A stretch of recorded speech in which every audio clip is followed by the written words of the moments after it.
Hello. This is John T. Rhapsodes, Esquire, Purveyor of Awesome Old School Audio Stories. I bring you today a Christmas story from 1900 by Edgar Wilson Nye called The Rise and Fall of William Johnson. Edgar Wilson Nye was a lawyer and humorist who walked the earth from 1850 to 1896, mostly in Maine, Wyoming, New York, and North Carolina. If you like awesome old school audio stories from old minds that were once young minds, brought to you free of charge and with a happy and grateful heart, consider while listening to subscribe to this channel and turn on notifications to get notice of new stories. Some funny, some spooky, all awesome.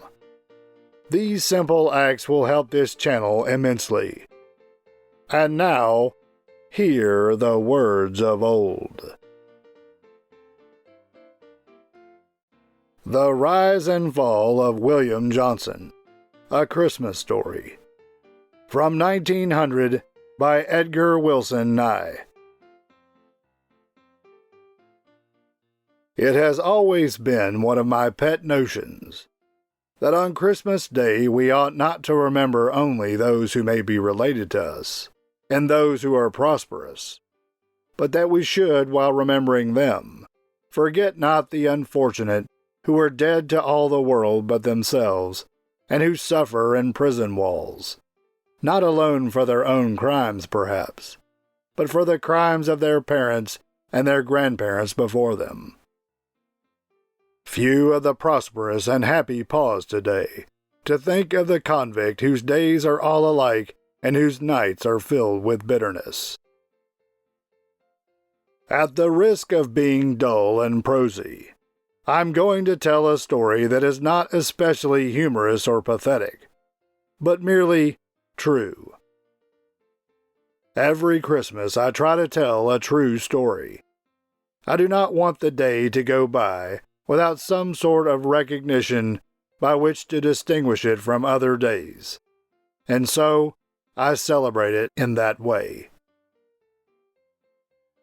This is the story of William Johnson, a Swede, who went to Wyoming Territory perhaps 15 years ago to seek his fortune among strangers, and who, without even a knowledge of the English language, began in his patient way to work at whatever his hands found to do. He was a plain, long-legged man, with downcast eyes and nose.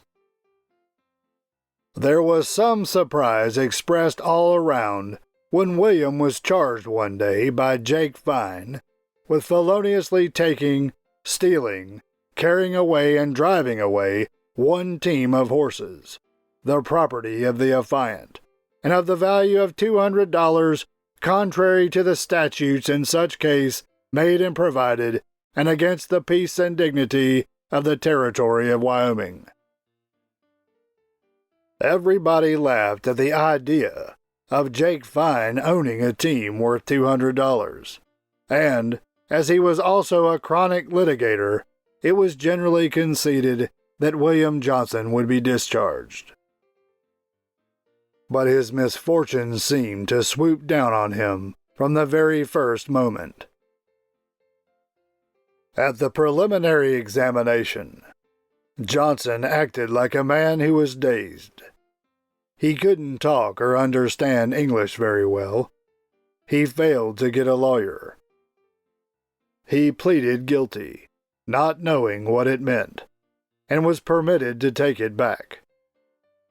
He had no witnesses, and the court was in something of a hurry, as it had to prepare a speech that afternoon to be delivered in the evening on the beauties of eternal justice. And so, it was adjudged that in default of $500 bail, the said William Johnson be committed to the county jail of Albany County in said territory, there to wait the action of the grand jury for the succeeding term of the District Court for the 2nd Judicial District of Wyoming. Meekly and silently, William Johnson left the warm and stimulating Indian summer air of October to enter the dark and undesirable den of a felon. Patiently, he accepted the heartbreaking destiny which seemed really to belong to someone else. He put in his days studying an English primer all the forenoon and doing housework around the jail kitchen in the afternoon. He was a very tall man, and a very awkward man, with large intellectual joints and a sad face. When he got so that he could read a little, I went in to hear him one day. He stood up like an exaggerated schoolboy, and while he bored holes in the page of his primer with a long and corneous forefinger, he read the following little poem. Pray tell me, bird, what you can see, up in the top of that tall tree. Have you no fear that some rude boy may come and mar your peace and joy? Oh no, my child, I fear no harm, while with my song I thus can charm. My mate is here, my youngsters too, and here we sit and sing to you. Finally, the regular term of the district court opened. Men who had come for a long distance to vaunt their ignorance and other qualifications as jurors could be seen on the streets. Here and there you could see the familiar faces of those who had served as jurors for years, and yet had never lost a case. Wealthy delinquents began to subpoena large detachments of witnesses at the expense of the county, and the poor petty larceny people in the jail began to wonder why their witnesses didn't show up. Slowly, the wheels of justice began to revolve.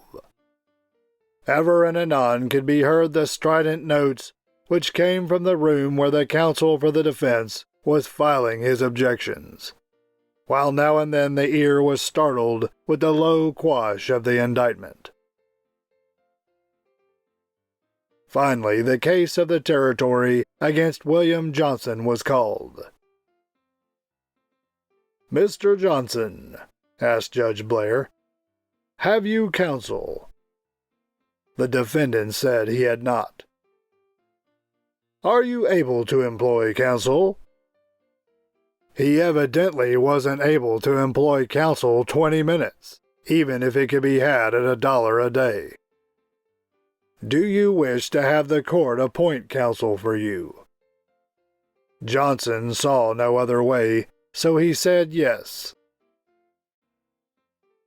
Where criminals are too poor to employ counsel, the court selects a poor but honest young lawyer who practices on the defendant. I was appointed that way myself once, to defend a man who swears he will kill me as soon as he gets out of the penitentiary. William Johnson was peculiarly unfortunate in the election of his counsel. The man who was appointed to defend him was a very much overestimated young man who started the movement himself. He was courageous, however, and perfectly willing to wade in where angels would naturally hang back. His brain would not have soiled the finest fabric, but his egotism had a biceps muscle on it like a loaf of Vienna bread. He was the kind of young man who loves to go and see the drama and explain it along about 5 minutes in advance of the company in a loud, trenchant voice. He defended William Johnson. Thus, in the prime of life, hardly understanding a word of the trial, stunned, helpless, alone, William Johnson began upon his term of 5 years in the penitentiary. His patient, gentle face impressed me as it did others, and his very helplessness thus became his greatest help. It is not egotism which prompts me to tell here of what followed. It was but natural that I should go to Judge Blair, who, besides being the most popular judge in the West, had, as I knew, a kind heart. He agreed with me that Johnson's side of the case had not been properly presented, and that the jury had grave doubts about the horses having been worth enough to constitute a felony even if Johnson had unlawfully taken them. Other lawyers said that at the worst it was a civil offense, or trover, or trespass, or willful negligence, or embezzlement or conversion, but that the remedy was by civil process rather than jail.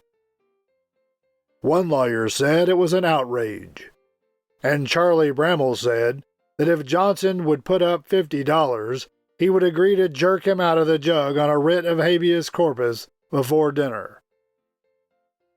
Seeing how the sentiment ran, I resolved to start a petition for Johnson's pardon.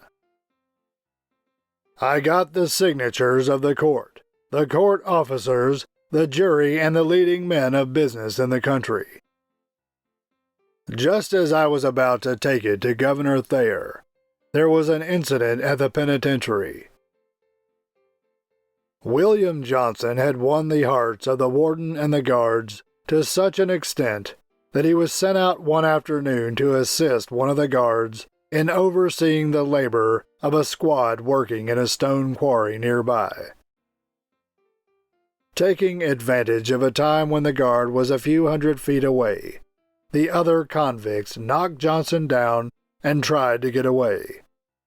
He got up, however, and distracted them till the guard got to him and the escape was prevented.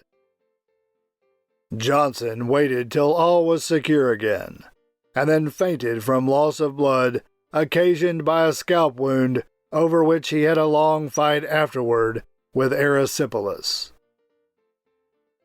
This was all lucky for me, and when I presented the petition to the governor, I had a strong case, made more so by the heroic action of a man who had been unjustly condemned. There is but little more to tell. The governor intimated that he would take favorable action upon the petition, but he wanted time. My great anxiety, as I told him, was to get the pardon in time so that Johnson could spend his Christmas in freedom. I had seen him frequently, and he was pale and thin to emaciation. He could not live long if he remained where he was. I spoke earnestly of his good character since his incarceration, and the governor promised prompt action. But he was called away in December, and I feared that he might, in the rush and pressure of other business, forget the case of Johnson till after the holidays. So I telegraphed him and made his life a burden to him till the afternoon of the 24th, when the 4:50 train brought the pardon. In my poor weak way, I have been in the habit for some years of making Christmas presents.